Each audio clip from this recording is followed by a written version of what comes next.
विश्व 24 न्यूज हर पल आपके साथ। येत्या 23 तारखेला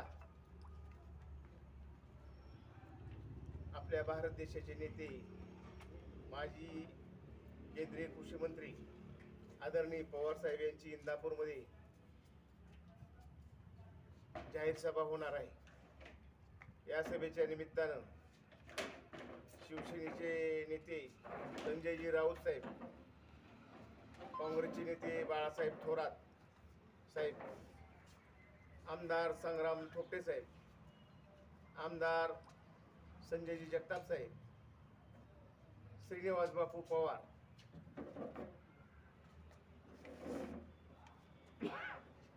युवकांचे प्रदेशचे अध्यक्ष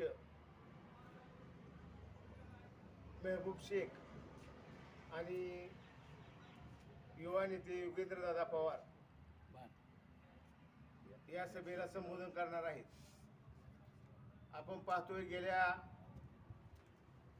10 वर्षामध्ये या भारत देशामध्ये भारतीय जनता पार्टीचं सरकार आलं आणि 10 वर्षापूर्वी केलेल्या ज्या घोषणा होत्या त्यातली एकही घोषणा हे सरकार पूर्ण करू शकले नाही। त्यावेळेस सिलेंडरचे दर साधारण 300 रुपये होते, आज 1100-1200 रुपये गेले। पेट्रोलचे दर 50-55 रुपये होते, ते आज 100 पार केले। डिझेलचे दर त्याच परिस्थितीमध्ये होते। त्यावेळी त्यांनी घोषणा केली की आम्ही सिलेंडर 350 रुपयाचा महाग आहे, आम्ही त्याच्यापेक्षा कमी पैशात देऊ, डिझेल पेट्रोल आम्ही कमी पैशात देऊ, शेतकऱ्यांची कर्जमाफी करू, प्रत्येक वर्षी 2 कोटी युवकांना नोकऱ्या देऊ, अशा कितीतरी घोषणा ह्या सरकारने केल्या। पाठीमागच्या 70 वर्षाच्या काळामध्ये ज्या कंपन्यांनी भारत सरकारने कंपन्या स्थापन केल्या होत्या त्या कंपन्या विकण्याचं काम ह्या 10 वर्षामध्ये भारतीय जनता पार्टीच्या सरकारकडून झालेलं आहे। आज जनतेमध्ये मोठ्या प्रमाणामध्ये देशामध्ये असेल, महाराष्ट्रामध्ये असेल,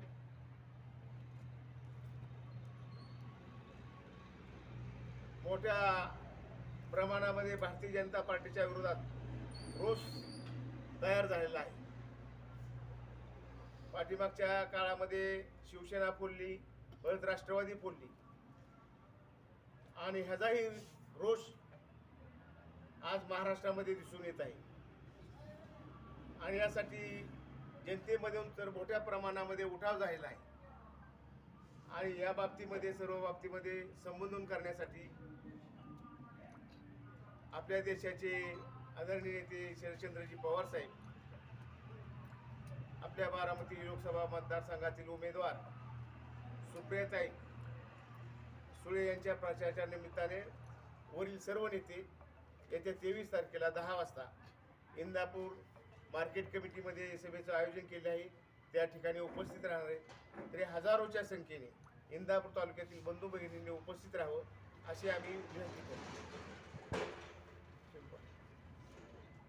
आपल्या देशाचे माजी कृषी मंत्री माननीय शरदचंद्रजी पवार साहेब यांची 23 तारखेला इंदापूर या ठिकाणी जाहीर सभा होणार आहे।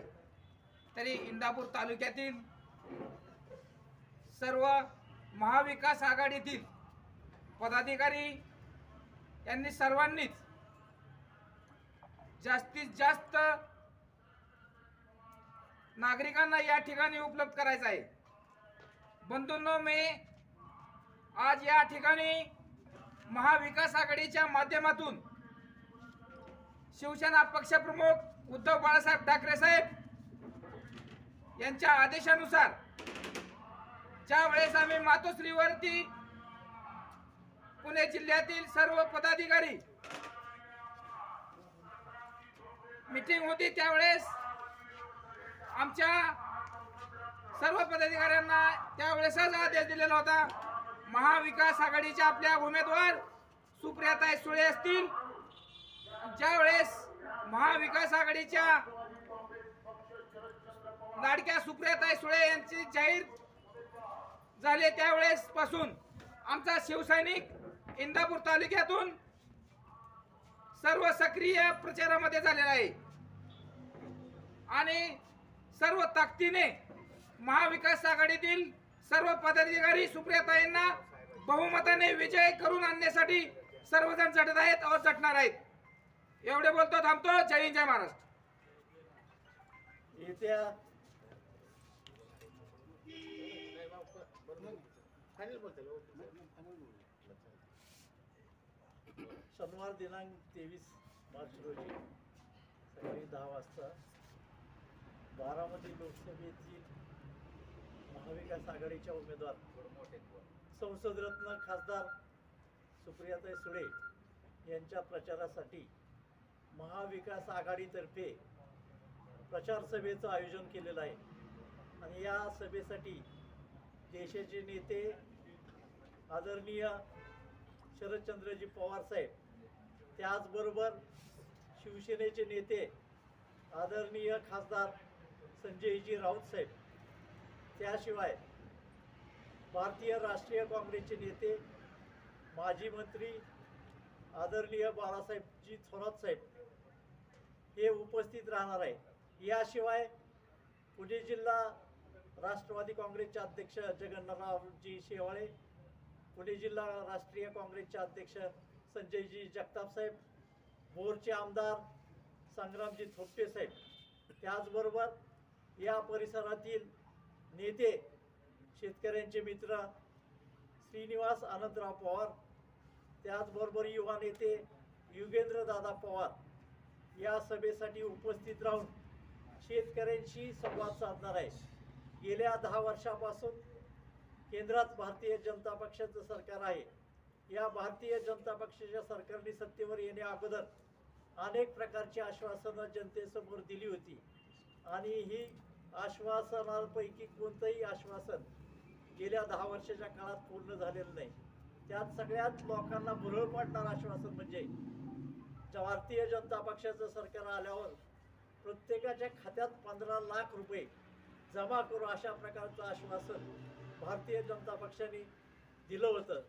15 लाख काय 15 रुपये सुद्धा कोणाच्या खात्यात जमा झालेले नाहीत. गेल्या 10 वर्षातली परिस्थिती पाहिली तर बेरोजगारी अत्यंत वाढलेली, विविध मालावर GSTच्या स्वरूपात इंग्रजांच्या काळात होता इंग्रजांच्या काळात जो जाचक कर होता तसा कर GSTच्या रूपात लावलेला आहे. यातून जनतेची लूट होत आहे. पेट्रोलच्या गॅसच्या किमती, जीवनावश्यक वस्तूंच्या किमती आकाशाला भिडलेल्या आहेत आणि अशा परिस्थितीत सामान्य माणसाचं जीवन मेटाकुटीला आलेलं आहे. सामान्य माणसाला जीवन जगणं अशक्य झालेलं आहे. शेतकऱ्यांची अवस्था तर त्यापेक्षा वाईट झालेली आहे.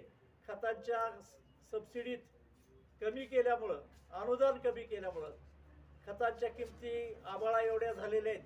त्या मानाने शेतमालाला अजिबात दर नाही, शेतमालाला हमीभाव दिलेला नाही. कांद्यासारखं पीक कधीतरी 10 वर्षातून एकदा शेतकऱ्याला पैसे मिळवून देतं. तर जरा कांद्याचे भाव वाढले की निर्यात बंदी केली. अक्षरशः लोकांनी कांदा रस्त्यावर फेकून दिला. कालच मी एक GR पाहिला. मी एक डेअरी चालवतो, तिथं 27 रुपयाचा दर 25 रुपये केला म्हणून GR काढलाय.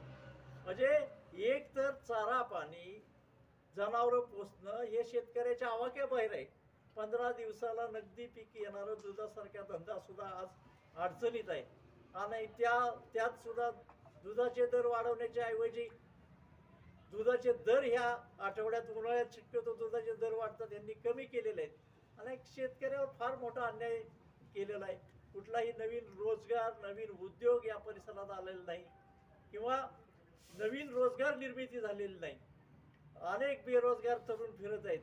धर्माच्या नावाखाली डोकी भडकवायचं काम भारतीय जनता पक्षाने केलेलं आहे. ज्या तरुणांना रोजगार द्यायचा त्यांच्या हातात डोकी भडकून दगड देण्याचं काम त्यांनी केलेलं आहे. आणि एक विध्वंसक प्रवृत्ती गेल्या 10 वर्षात या देशावर राज्य करत आहे. अशा परिस्थितीत हा देशाची लोकशाही अबाधित राहते की नाही हा तुमच्या आमच्या सर्वांच्या समोरचा प्रश्न आहे. आणि सामान्य जनतेला वैतागलेले आहे आणि हा एक जनाक्रोश आहे. आणि ही निवडणूक आहे, ही निवडणूक जनतेने हातात घेतलेली आहे. आणि महाविकास आघाडीच्या रूपानं एक फार मोठा पर्याय भारतीय जनता पक्षासमोर या निवडणुकीत उभा केलेला आहे.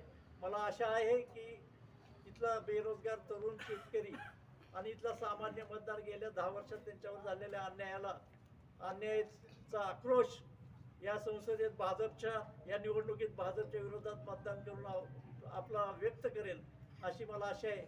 आणि येणाऱ्या 23 तारखेला शनिवारी सकाळी 10 वाजता कृषी उत्पन्न बाजार समितीच्या जुन्या मार्केट यार्डमध्ये वरील नेत्यांच्या सभेला हजारोंच्या संख्येने सर्वसामान्य जनता उपस्थित राहील आणि त्यांनी उपस्थित राहावं असं मी महाविकास आघाडीच्या वतीनं इंदापूर तालुका राष्ट्रवादी काँग्रेसचा अध्यक्ष म्हणून नम्रपणे आवाहन करतो. आणि या ठिकाणी तुम्ही पत्रकार इतक्या अल्पावधीत निरोप देऊन सुद्धा तुम्ही इतक्या मोठ्या संख्येने या ठिकाणी उपस्थित राहिला आणि लोकशाही जिवंत भारतातली ठेवण्याचा एक प्रमुख घटक बाळशास्त्री जांभेकरांपासून ज्यांनी पत्रकारिता ही केली आणि लोकशाही खऱ्या अर्थाने जीवन ठेवण्याचं काम पत्रकारांनी केलं.